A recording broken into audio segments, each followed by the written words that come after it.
বা সাঁওতালি লেখক সংঘ, এই সঙ্গেরই আমাদের এটা বার্ষিক সম্মেলন বা কনফারেন্স বলতে পারি। লেখনীর মাধ্যমে সমাজ সংস্কারের ডাক। দুর্গাপুরে শুরু দুদিন ব্যাপী আদিবাসী সাহিত্য সম্মেলন। আদিবাসী সমাজ ও সংস্কৃতির ঐতিহ্যকে লেখনীর মাধ্যমে তুলে ধরতে দুর্গাপুরের সৃজনী প্রেক্ষাগৃহে শনিবার দুপুর 1টায় শুরু হলো দুদিন ব্যাপী আদিবাসী সাহিত্য সম্মেলন। সাঁওতালি লেখক অ্যাসোসিয়েশনের উদ্যোগে আয়োজিত এই সম্মেলনে পশ্চিমবঙ্গ সহ দেশের 10টি রাজ্যের কবি ও সাহিত্যিকরা অংশ নেয়। সম্মেলনের উদ্দেশ্য হিসাবে আয়োজকরা জানান, সাঁওতালি সাহিত্যকে সমৃদ্ধ করা এবং লেখনীর মাধ্যমে প্রান্তিক মানুষের অধিকার ও সমাজ সংস্কারের বার্তা পৌঁছে দেওয়া। বা সাঁওতালি লেখক সংঘ, এই সঙ্গেরই আমাদের এটা বার্ষিক সম্মেলন বা কনফারেন্স বলতে পারি।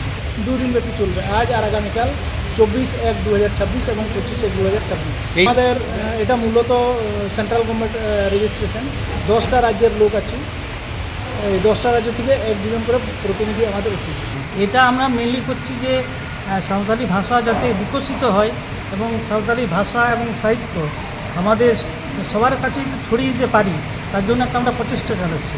এবং আমরা প্রথম থেকে যারা স্কুল লেভেল থেকে বা কলেজ লেভেলে যারা পড়াশোনা করছে তাদেরকে আমরা তুলে আনার চেষ্টা করছি। এবং আমাদের বেশি সন্ধানটা হচ্ছে এখানে যারা নতুন লিখছেন তাদেরকে আমরা তুলে আনছি, তাদের লেখা পত্রিকায় ছাপাচ্ছি, তাদের লেখা বই ছাপাচ্ছি, এভাবে তাদেরকে উৎসাহিত করছি এবং বিভিন্ন জায়গায় অনুষ্ঠান করছি।